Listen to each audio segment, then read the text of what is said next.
Tom found himself enveloped in a suffocating darkness. The eerie void blurred the line between waking life and dreamscape. A sharp chemical stench, reminiscent of motor oil, filtered into his nose, forcing his face into a grimace. The blackness pulsed with an electric hum vibrating through his body from his boots up to his skull. Piercing the din, an English-accented woman begged someone earnestly. That voice, he recognized it. Kate, impossible. It must have been a hallucination. They hadn't crossed paths in years. You can't do this, she insisted. You must wake him first. Tom tried to call her name, but the attempt collapsed in silence. Where's the fun in that? It came a man's reply, raspy and chilling. Do it now, he's coming to. Light crept into the edges of Tom's vision like dawn breaking far too early. Hands clutched his shoulders, pulling him away from Kate's voice, casting him into a spiraling column of air. He plunged downward as though dropped into one of the childlike nightmares he used to have, but this was horribly vivid. His eyes snapped open. What the? Above him loomed his boots, silhouetted against a cloudless sky. Intense gravitational pressure bore down on his chest, robbing him of breath. The air tore past his ears, howling like thousands of pages ripped in a tempest, extinguishing his scream before it reached his lips. A sudden air current buffeted him, throwing him into a chaotic spin.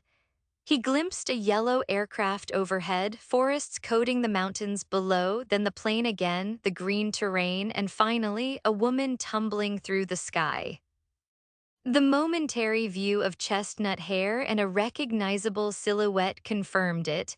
Kate Lockhart was hurtling toward the rocks alongside him. Frantic, Tom slapped at his chest and shoulders and discovered a pack strapped to him. It was a parachute. In a flurry of movement, he found the ripcord and yanked it. No result. The wind whipped around him like he was caught inside an F5 tornado. The jagged canopy below crept closer.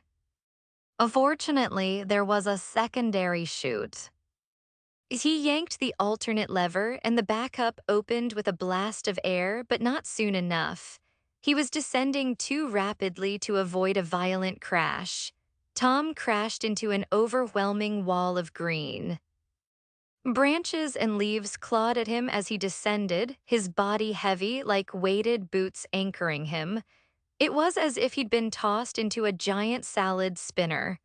Leaves invaded his nostrils and packed his mouth, the acrid tang of plant matter saturating his taste buds. About 20 feet above solid ground, the parachute caught on a branch, snapping his body backward like a whip. His left shoulder dislocated with a jolt of pain so severe that darkness almost reclaimed him. He dangled, suspended midair, his body dragging the branch toward its breaking point. Then warmth seeped down his pant leg and sprinkled onto the foliage below.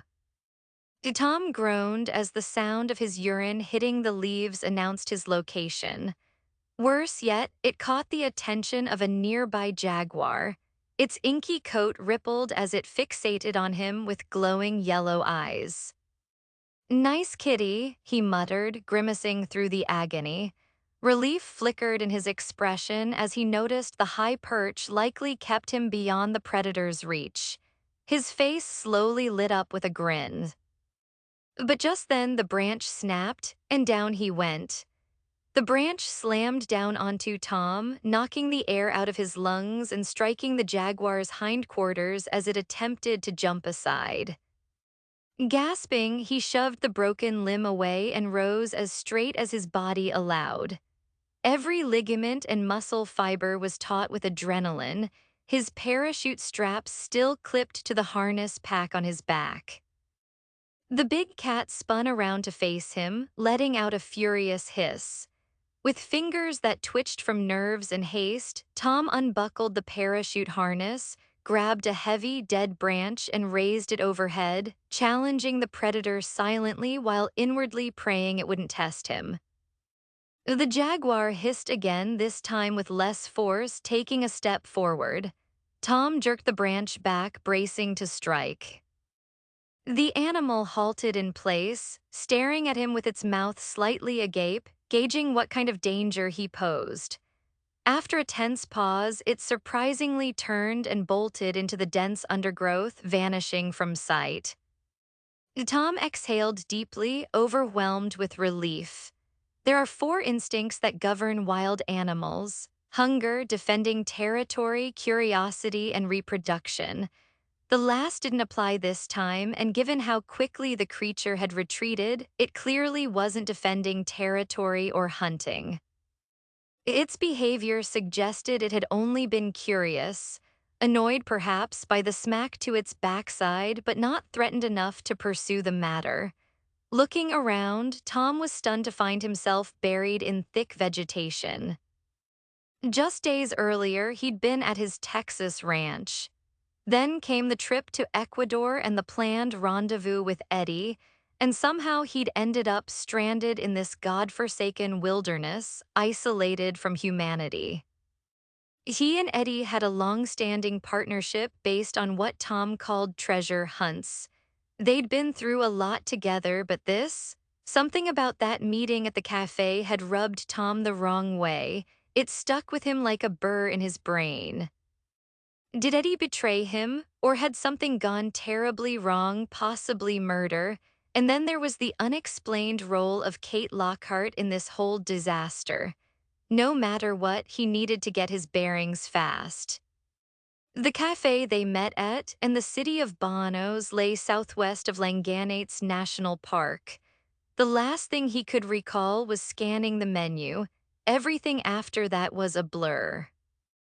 However, judging from the scenery he saw during the parachute drop, he assumed this was somewhere in the Andes, most likely the far western edge of the Amazon rainforest, maybe even still within Ecuador's bounds. Peeling off his leather jacket, Tom tried brushing debris from his clothes and took a moment to study the landscape. Greens and browns of every hue spread around him in a suffocating sprawl. The jungle was incredibly thick. Giant leaves and branches cocooned everything from the forest floor to the canopy above, drastically muting the sunlight. The dim atmosphere around him resembled dusk. Navigating this dense foliage would prove difficult. Barely 3 steps could be taken without weaving around trees or ducking under limbs. Tom swayed, barely steady on his feet, still woozy. He had no doubt his captors had drugged him. The lingering blur in his vision and the sluggishness in his body made that obvious. But the mystery gnawing at him was who would have done such a thing and what was their motive. What irritated him the most was that he had no clear suspect, apart from some guy with a scratchy voice. At this stage, he couldn't even accuse Eddie. He hadn't heard a word from the man before getting hurled off that plane. Rummaging through his jacket pockets, Tom found a small water flask, a compass, a Zippo, and a hefty pocket knife. That reminded him of the 6-inch blade he always wore at his hip, gone without a trace. That fact alone lit his fuse. That knife had seen him through some rough patches. Whoever captured him likely took it away as a precaution, in case he regained consciousness prematurely. One undeniable truth remained: whoever tossed him out of the sky intended for him to survive. If death had been the goal, they wouldn't have supplied a parachute and essential gear. Even so, a bit of maintenance on the primary chute would have been appreciated before they booted him out of the aircraft. A woman's cry suddenly pierced the jungle air, but not just any woman. Tom gave a weary shake of his head. Kate, Miss Lockhart, must have encountered the predator. The choice wasn't difficult: trail the jaguar and the sound of Kate's scream. Just to be safe and orient himself, Tom consulted his compass, managing it with his functioning arm. His dislocated shoulder still throbbed like hellfire, though the pain dulled slightly when he kept it pressed to his side. Far more urgent, however, was Kate's well-being. He needed her to reset his dislocated shoulder. The compass needle pointed north, so that was the direction the big cat had gone. The landscape there sloped into a sort of valley framed by twin peaks, much easier to travel. Another scream rang out, more frantic this time. Then her voice, shrill and fraught, called out, "Bloody cat." She couldn't be far. Tom forged ahead through the thick brush, eyeing each step. Green-leafed, wiry vines blanketed the forest floor with dead limbs strewn between. A single misstep and he'd be writhing in agony from his wrecked shoulder or, worse, skewered on some sharp stump long forgotten. "Go eat Tom," Kate said tremulously. "He's meatier." Pushing through a snarl of limbs and leaves, Tom stepped into a small clearing. "Good to know we're still on a first-name basis," he quipped. Kate and the jaguar turned their attention to him.